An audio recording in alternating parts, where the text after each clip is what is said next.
Southeastern 14, talking college football. I'm Chase Robinson as we recap SEC spring games that have happened over the last couple of weeks, and we're going to talk some Georgia Bulldogs football today. Palmer Thombs joins us from DawgsHQ, and we're going to get some insight on the Georgia Bulldogs. But first, got to remind you about our friends over at Bet Online, your number one source for all of your summer sports. That's MLB, golf, NBA, NHL playoffs, all the latest stats, news, and scores available to you there. Get the latest odds and lines, including the latest team matchups, player props, and odds on just about every sport out there. Head over to their website or use your mobile device to get on the action. Bet Online, where the game starts. And where I want to start with Georgia. Palmer, of course, always looking to reload at Georgia.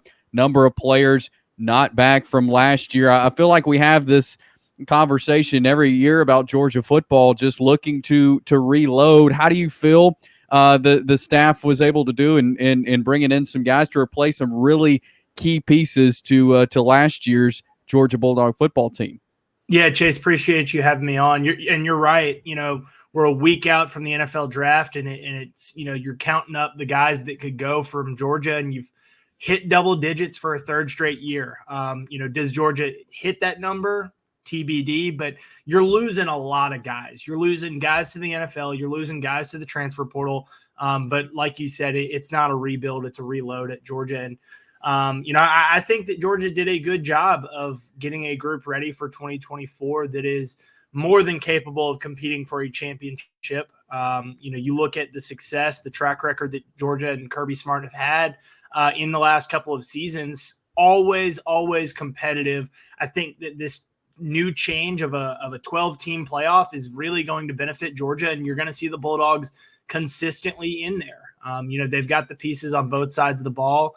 It starts with the quarterback position, Carson Beck, but you've got a lot of guys around him. Obviously, you're working to replace a generational type tight end in Brock Bowers, but you bring in Trevor Etienne from the transfer portal. You bring in Colby Young from the transfer portal, two guys that have been Power 5 contributors at Florida and Miami, respectively.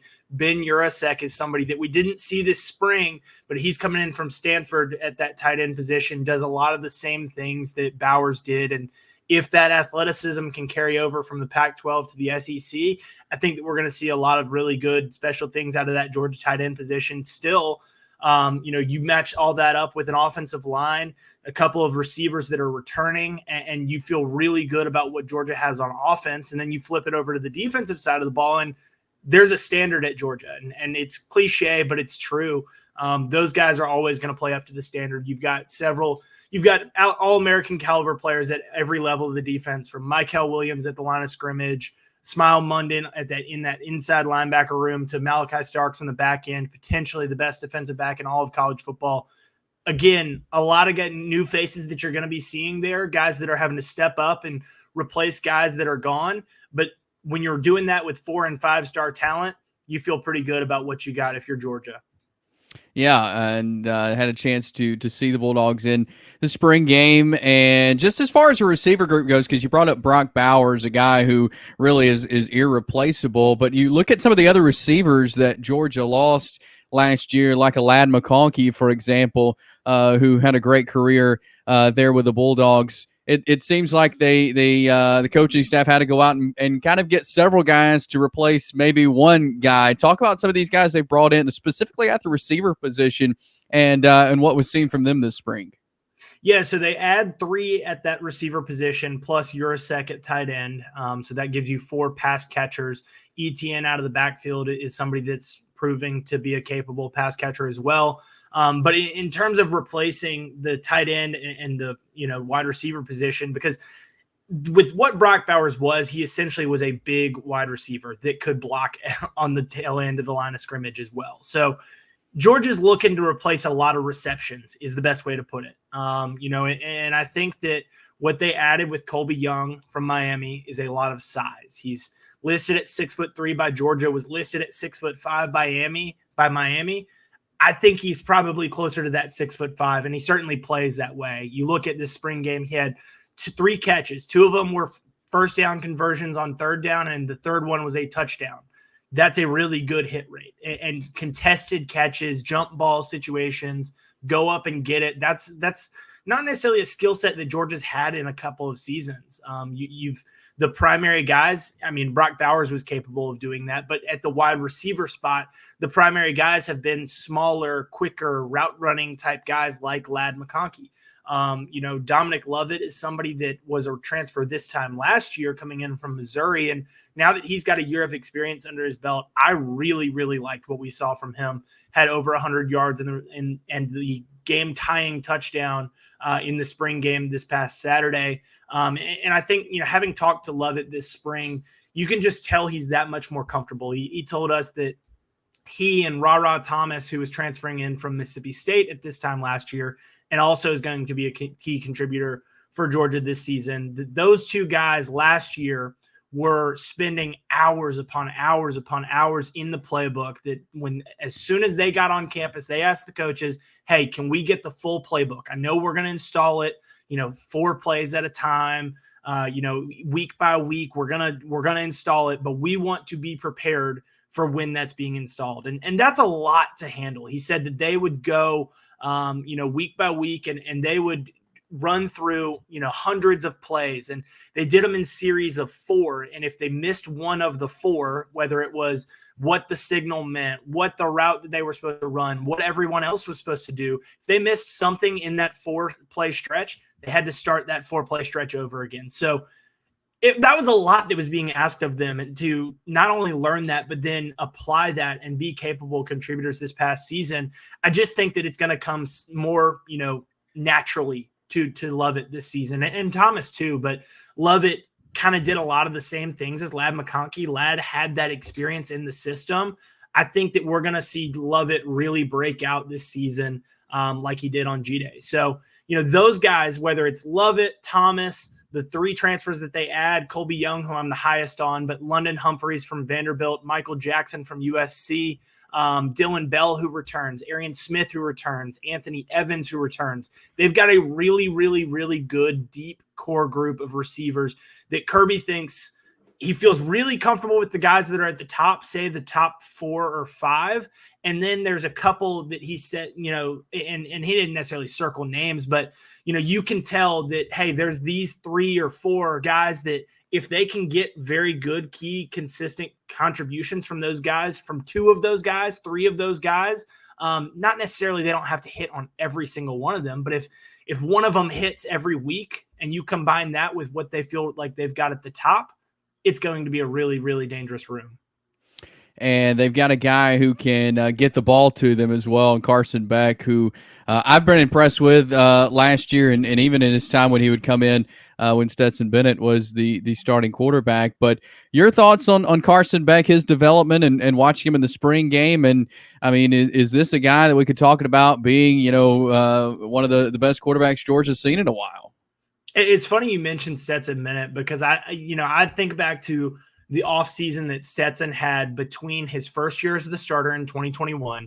I guess he started in 2020, but his first full season as the starter and as the guy in 2021 to having that offseason of 2020, after that first championship, going into the 2022 season, where he was unquestionably Georgia's starting quarterback. And he went into that second season as the unquestioned starter and just, took steps forward, was a Heisman finalist, put up numbers that Georgia hasn't seen in quite some time from that quarterback position.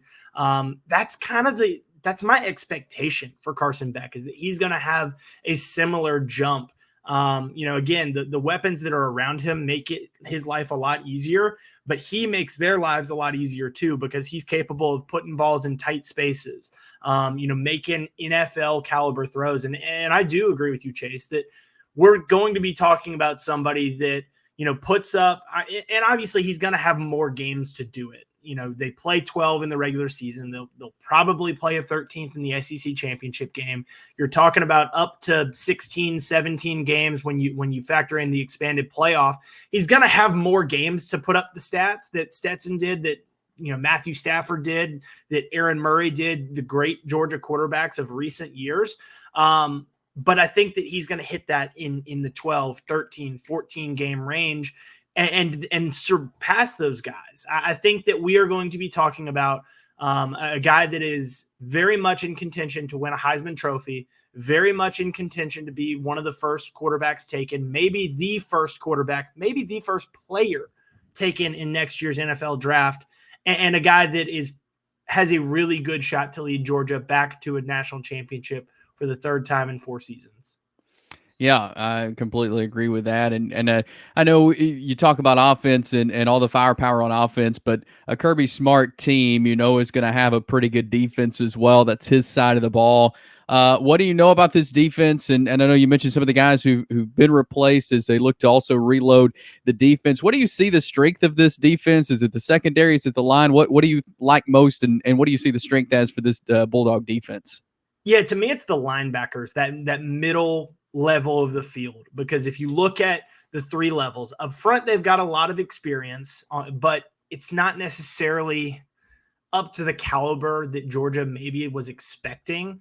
You don't necessarily have an elite player like they've had in years past with Jordan Davis, Devontae Wyatt, Jalen Carter, Trayvon Walker. Those 4 guys, having those 4 guys on that 2021 defensive line, the further that we get away from that, the more that I think people realize that is just not going to happen ever again. In this world of NIL and transfer portal, you're not going to see 4 first-round defensive linemen on the same group.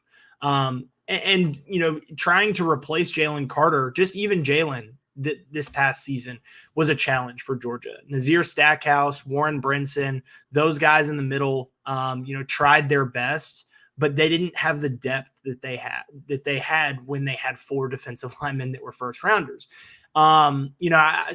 I think that they feel good about the defensive line. They don't feel great about it. They don't necessarily have a game record, and I think in the secondary, when you've got 3 guys, one at corner, one at star in that nickel position, and one at safety that are going pro, you've just got a lot to replace there. So you've got some questions on the back end. You've got some questions up front, but right there in the middle, you feel really good about what you've got. You've got Smile Munden returning as a senior in his 3rd year as a starter. You've got CJ Allen and Raylan Wilson, 2 guys that were true freshmen last year that played a lot. Very talented guys coming out of high school, very, proven players last season. They had some growing pains. They looked like freshmen at moments, but you expect to see a jump from year 1 to year 2 for them. Those 2 guys are replacing Jamon Dumas-Johnson, who transferred from Georgia to Kentucky. He was out the last 5 games of the season, so those guys got a jump start on going ahead and replacing him. CJ Allen was in there starting.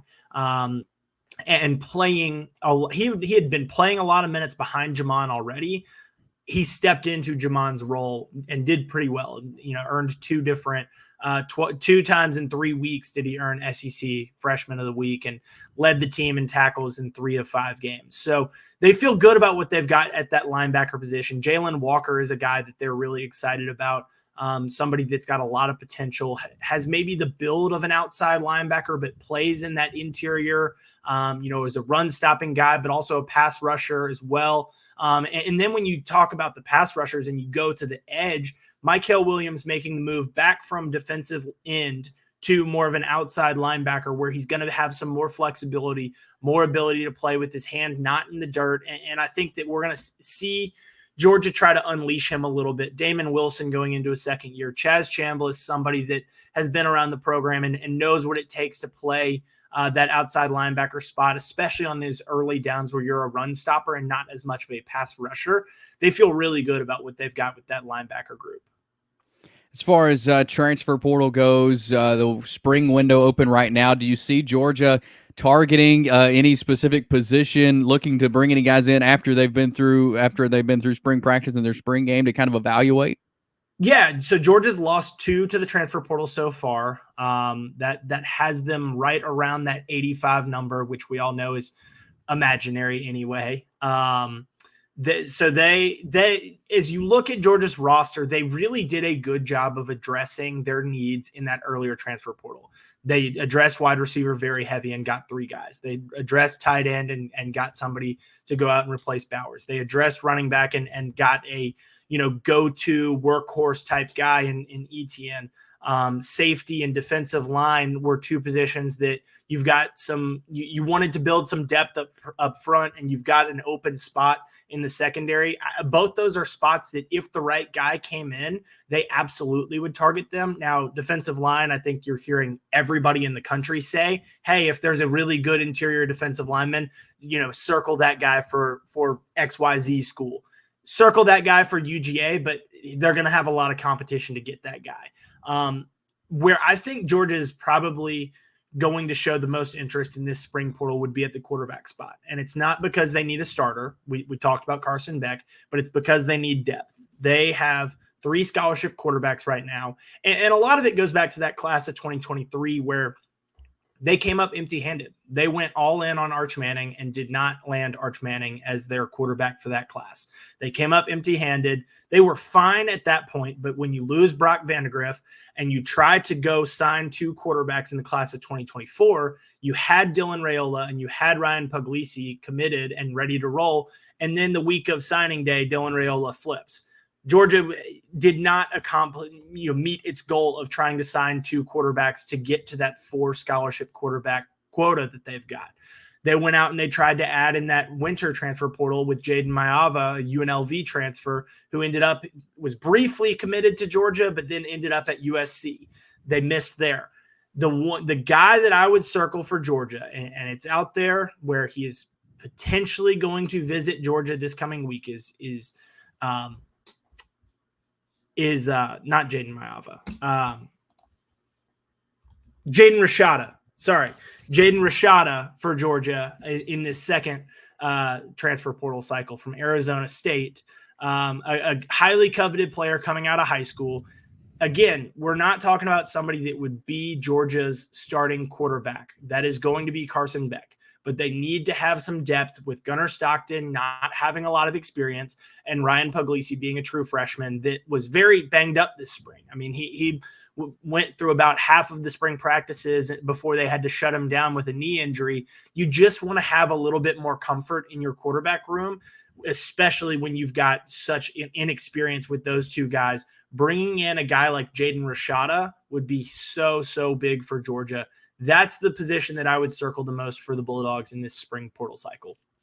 Interesting stuff there. Palmer Thombs, DawgsHQ. That's where you can find out all the latest Georgia information. Palmer, appreciate you coming on, talking some Bulldog football with us today.